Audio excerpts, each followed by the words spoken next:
Bisem Yesua Hamasyah Baruk Atawa Anahnu. Salam sejahtera dalam nama Tuhan Yesus Kristus memberkati Anda dan kita semua. Mula-mula perkenalkanlah, nama saya Mohari.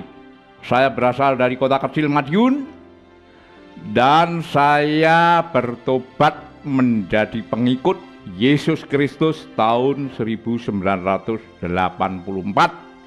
Saya tidak menyangka bahwa saya akan menjadi Kristen. Kenapa? Karena saya termasuk orang-orang yang boleh dikatakan kusuk dalam agama saya yang lama. Sekaligus saya sangat percaya bahwa agama saya lah agama yang paling benar. Agama saya lah agama yang diridhoi oleh Allah. Kitab suci saya mengatakan, janganlah kamu mengikuti suatu pengetahuan atau ilmu yang kamu sendiri tidak tahu. Sesungguhnya pendengaran, penglihatan, dan hati semuanya akan dimintai tanggung jawab nanti kelak di hadapan Allah. Saudaraku, saya mau ceritakan bagaimana saya kok percaya bahwa Yesus itu adalah Tuhan dan Juru Selamat. Ceritanya begini, saudaraku. Ketika saya kerja di PT Semen Gresik, sebelum saya menjadi Kristen, dalam perjalanan saya pulang dari Madiun itu, saya bertemu di dalam bis dengan seorang penginjil. Nah, seorang penginjil itu saya nggak tahu kok mengerti tentang ajaran agama saya, bahkan menguasai. Terjadi dialog, terjadi diskusi, karena dia tunjukkan kitab sucinya. Setelah ditunjukkan kitab suci, saya ambil keputusan bahwa kitab suci itu sudah tidak benar, sudah dirubah, sudah dipalsu, dan lain sebagainya. Ketika terjadi dialog, panjang lebar, beliau menerangkan tentang kebenaran dari kitab suci itu berdasarkan ayat-ayat yang saya miliki di dalam kitab suci saya. Dalam dialog itu sendiri, dia tahu jalan pikiran saya. Sampai saya berpikir, orang ini agamanya apa? Kok tahu dengan agama saya? Nah, dari dialog itulah saya tidak bisa memberi jawaban ketika beliau menanyakan hal-hal tentang keselamatan. Ketika ditanya tentang keselamatan, memang saya bingung. Selama ini saya belajar tentang agama saya hanya syariatnya, hanya boleh dikatakan kulitnya saja. Tapi sampai detailnya ke dalam, itu tidak pernah diajarkan tentang tujuan beragama itu adalah keselamatan jiwamu. Yaitu ketika kita dipanggil Tuhan ini masuk surga atau masuk neraka. Nah, dari sinilah saya berpikir, kenapa kok selama ini saya belajar kok nggak mengarah ke situ.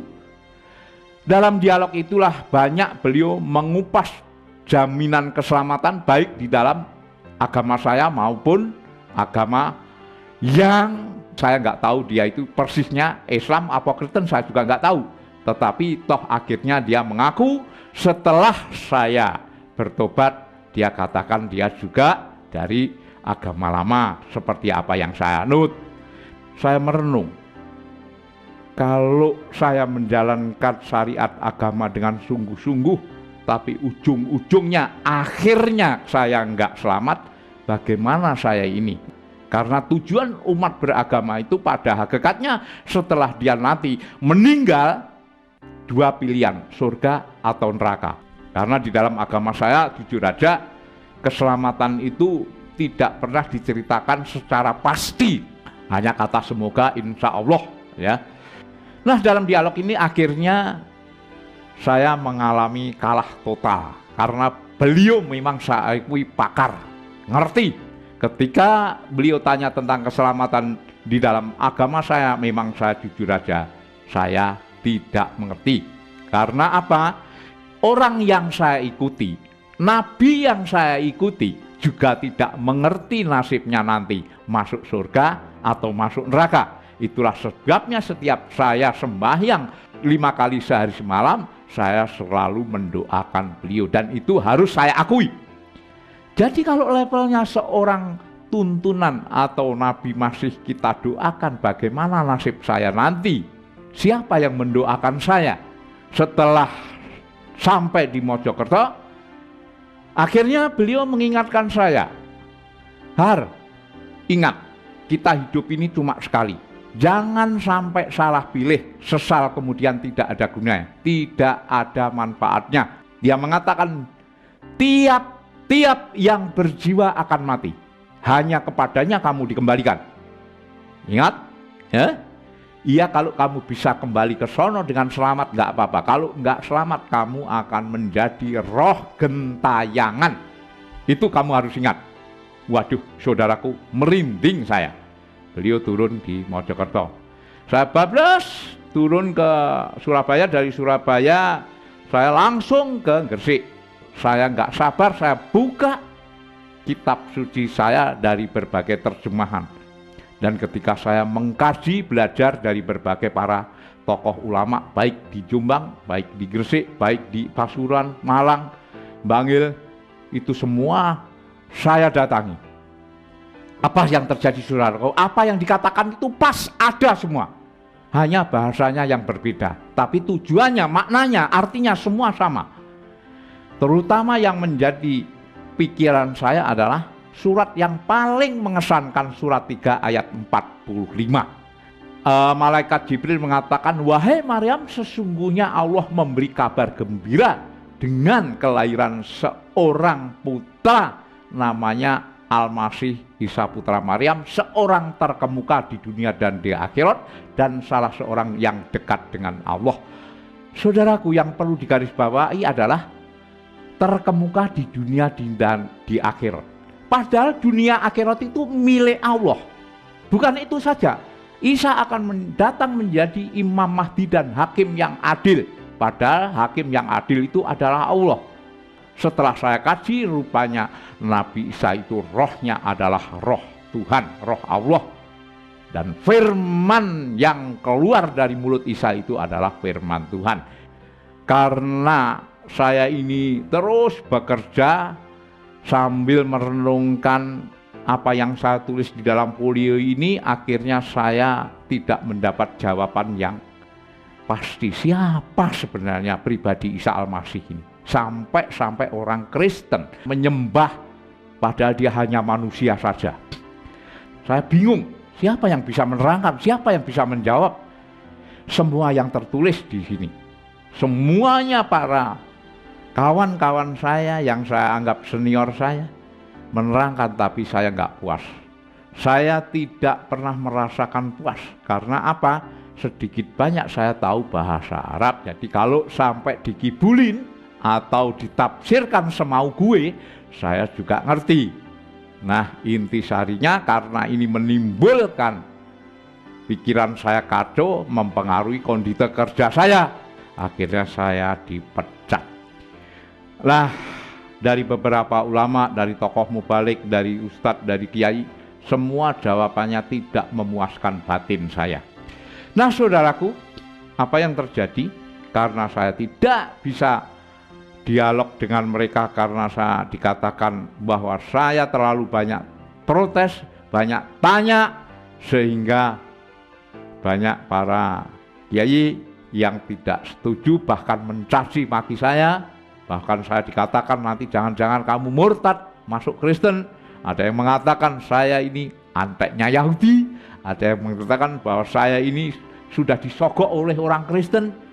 Akhirnya saya putus asa dan ingat sama Pak Yusuf. Ketika saya ingat Pak Yusuf, saya balik. Pagi sekali saya balik ke Mojokerto. Saya cari alamatnya, pas ketemu. Akhirnya beliau tanya, gimana? Sudah Pak, sudah saya bicarakan, sudah saya kaji, sudah saya cocokkan dalam kitab suci saya, memang ada. Hanya perbedaan tafsiran saja semuanya itu. Akhirnya saya tanya, gimana Pak? Kalau begitu siapa yang benar? Saya nggak bisa memberi jawaban. Yang bisa memberi jawaban itu adalah Tuhan sendiri. Jadi caranya kamu harus sembahyang tahajud, sembahyang tengah malam dengan doa istiqoroh, minta petunjuk. Karena dengan doa istiqoroh itulah Tuhan akan memilihkan kamu mana yang paling benar, mana yang tepat. Oh begitu Pak? Iya, kalau nanti saya memberi jawaban, ya belum tentu jawaban saya nanti cocok dengan batinmu. Tapi kalau Tuhan yang memilihkan kamu, pasti itu yang terbaik dan yang benar. Apakah cuma sembahyang gitu aja, Pak? Ya kalau bisa harus disertai dengan doa puasa. Saya bingung, puasa apa? Kira-kira puasa apa, Pak? Apa puasa agama saya apa agama Kristen? Ya beliau diam sejenak. Beliau ngomong, ya puasa yang bagus ya puasa Kristen aja lah. Kenapa puasa agama saya? Ya kurang cocok saya, kurang sreg. Karena puasa itu nggak boleh dipamerin, nggak boleh orang lain tahu. Yang tahu adalah dirimu sendiri dan Tuhan aja. Oke, besok mulai. Saudaraku, apa yang terjadi besok mulai? Puasanya di mana, Pak? Puasanya di kurang lebih 300 meter dari sinilah. Sore saya cuma dikasih masuk ke rumah kosong. Rumahnya itu memang bersih. Cuma rumahnya itu, saudaraku, nggak ada listriknya. Ya, tapi saya nggak berpikir macam-macam. Setelah saya masuk, sore mau maghrib itu masuk, wah, saya terasa bahwa bulu kuduk saya ini meremang, berdiri tegak. Waduh, jangan-jangan rumah ini nggak beres. Tapi karena semua itu demi kebenaran saya lakukan, saya siap. Nah akhirnya saudaraku, saya dikasih sarana prasarana, yaitu senter satu, terus lampu minyak, terus makan nasi 1 piring sama 1 gelas air dan beberapa ember di luar, soalnya untuk kalau saya sholat malam atau sembahyang. Nah setelah itu saya lakukanlah. Akhirnya saya diajak berdoa sesuai dengan agama masing-masing. Beliau pakai doa agama Kristen, saya ditinggal. Saudaraku, saya merasakan betapa saya selama di rumah kosong itu, mulai dari jam 9, 10, 11 sampai pagi itu godaan itu ada aja. Akhirnya sampai pagi kita nggak ada apa-apa. Hari yang kedua, wah lebih dahsyat ini. Saya mendengar perempuan dikejar-kejar mau diperkosa. Wah banyak sekali. Hari kedua perut saya udah mulai lapar, badan lemes. Tengah malam ini yang paling mengerikan itu, di mana mata saya sudah bisa melihat apa yang tidak bisa dilihat oleh mata jasmani. Saya lihat dari berbagai bentuk roh halus, itu jumlahnya bukan ribuan tapi puluhan ribu. Mereka yang ada yang kepalanya binatang, ada yang lidahnya menjulur, ada yang pakai tanduk, ada segala macam lah. Ada yang tidak sempurna, namanya juga bangsa lelembut atau bangsa halus. Jadi dari berbagai macam bentuk ada semua. Nah akhirnya sampai pagi saya kuat walaupun lemes. Malam yang terakhir, disitulah godaan yang paling mengerikan. Apa yang saya lihat itu seperti alam nyata, di mana godaan mulai dari jam 11, 12, jam 1 sampai jam 2 terus menerus godaan itu. Segala macam godaan ada. Klimaknya yaitu ketika saya didatangi oleh makhluk besar tinggi, itu kakinya menjejak tanah. Saya dikatakan, bangsat kamu manusia, gara-gara kamu di sini nggak pergi dari sini, semua anak buahku kepanasan seperti dibakar. Minggat enggak? Tapi saudaraku, saya tidak berkeming. Saya terus panjatkan doa dan saya baca ayat-ayat Quran, termasuk ayat kursi, termasuk segala macam apa yang diperintahkan jikalau kita menghadapi makhluk-makhluk gaib. Terakhir, saya dibawa di alam lain. Saya dibawa di tengah rel kereta api dalam keadaan hujan rintik-rintik. Di tengah rel kereta api itulah saya seperti nyata. Ini bener nggak? Kok tiba-tiba saya di tengah rel kereta api di luar rumah yang saya tempati itu? Wah, ini godaan lagi. Saya wiritan, saya makin wiritan, terus minta perlindungan kepada Tuhan. Saudaraku, apa yang terjadi?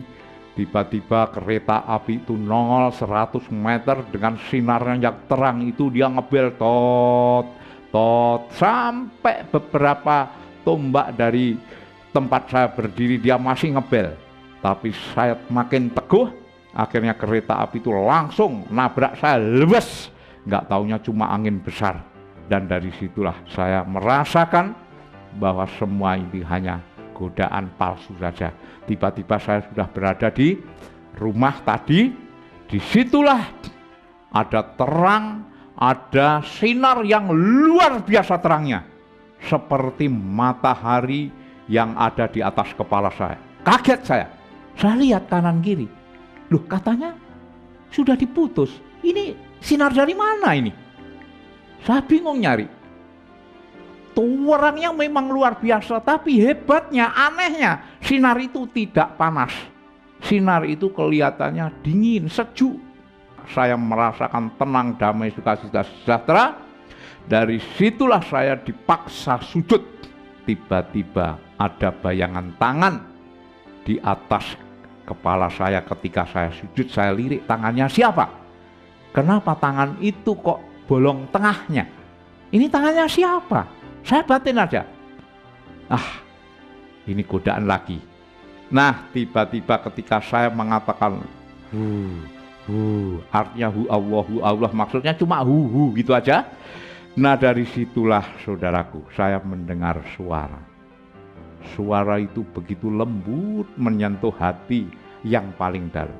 Dia mengatakan, wahai hari anakku, akulah Yesus Kristus Tuhan dan Juru Selamat.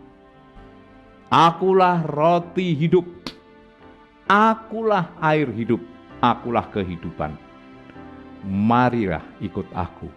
Kamu akan selamat di dunia dan di akhirat. Ini suaranya siapa kok mengatakan Yesus? Yesus yang mana? Jangan-jangan godaan. Dia mengatakan, damai sejahtera aku berikan kepadamu. Damai sejahtera aku tinggalkan kepadamu. Apa yang kuberikan kepadamu tidak seperti apa yang dunia berikan kepadamu. Damai, damai, damai. Hilanglah suara itu beserta hilangnya sinar yang terang tadi. Saudaraku, akhirnya apa yang terjadi, saya tanda tanya. Kemana Tuhan saya? Kok tiba-tiba yang nongol kok Yesus? Tuhannya orang Kristen, Tuhannya orang kafir. Kemana Nabi saya? Saya sholawat terus menerus. Saya puji dia, saya agungkan dia. Tetapi yang nongol kok Tuhannya orang Kristen. Dari sinilah saya tanda tanya. Kemana Tuhan saya? Siapa sebenarnya Tuhan? Benarkah Yesus itu Tuhan? Walaupun Yesus sendiri mengakui bahwa Ia adalah Tuhan dan Juru Selamat. Sampai saya jam setengah 7 saya dibangunkan sama anaknya Pak Yusuf. Om bangun. Saya diam nggak jawab. Akhirnya si anak ini masuk, saya dibangunkan, terus disusul dengan Pak Yusuf, dipegang pergelangan tangan saya, dikasih minum. Rupanya penglihatan tadi saudaraku, penglihatan roh-roh halus tadi masih nampak, nggak hilang-hilang. Sampai saya bingung, wah ini kalau sampai begini terus jadi apa ini saya? Gila, jadi orang gila.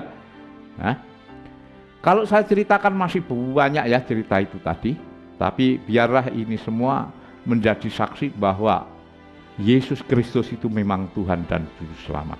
Karena apa? Saya mencari Tuhan saya, tetapi yang muncul adalah Yesus Kristus Tuhan dan Juru Selamat. Walaupun saya punya pengalaman demikian, saya tidak langsung percaya. Karena apa? Saya ingin belajar kekristenan itu harus tahu persis. Jangan sampai saya ini nanti kalau memang jadi Kristen ikut-ikutan. Pak Usop melihat saya, kamu gimana sih? Kan sudah dijawab, kok kenapa kok kamu masih nggak percaya bahwa Yesus itu Tuhan? Ya memang saya sudah diketemukan dengan tokoh-tokoh Kristen yang saya anggap pinter lah. Tapi karena latar belakang saya yang berbeda, saya sulit memahami itu. Nah dari sinilah akhirnya saya dianjurkan, ya udah kalau begitu kamu puasa sekali lagi lah. Akhirnya saya niat puasa lagi 1 hari 1 malam. Tapi belum sampai 1 hari semalam, 9.30 lah ya, saya udah dijawab, pergi tinggalkan kota Surabaya menuju ke barat, ke Jakarta maksudnya. Nah dari situ saya sampaikan sama Pak Usop, ya udah berarti kamu harus pergi ke barat, ke Jakarta, ikuti apa yang menjadi petunjuk. Saya pergi ke Jakarta. Setelah Jakarta, Saya naik bis dari Surabaya, saya ketemu kawan saya namanya Andreas ya. Padahal namanya Kemis, tapi setelah Kristen namanya Andreas ya. Saya juga kaget gitu kan. Namamu kok Andreas? Padahal dulu Kak Kemis. Ya, saya sudah masuk Kristen. Kapan kamu masuk Kristen? 3 bulan yang lalu. Lah sekarang kamu mau ke mana? Saya mau ke guru saya. Gurumu siapa? Namanya Pak Hamran Hamri.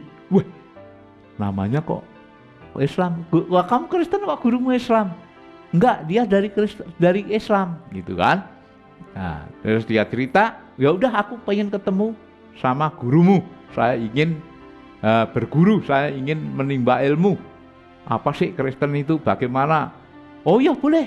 Nah dari sinilah seperti dituntun saja saya langsung ke temannya Bapak Amran Amri karena sudah sore saya diminta besok aja kembali. Saya dialoglah besok paginya saya datang kembali 1 hari saudaraku.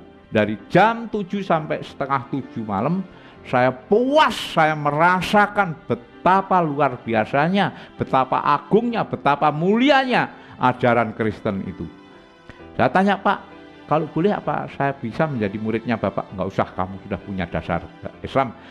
Ambil aja buku saya. Saya ambil bukunya, saya nggak punya duit. Enggak, kalau nggak punya duit nggak apa-apa, ambil aja, pelajari. Apa-apa yang kamu tidak jelas, apa-apa yang kamu tidak paham, nanti tanyakan saya akan tuntun kamu sampai mengerti. Oke Pak, terima kasih. Nah dari situlah saya kembali lagi, setiap ada kesulitan saya tanya.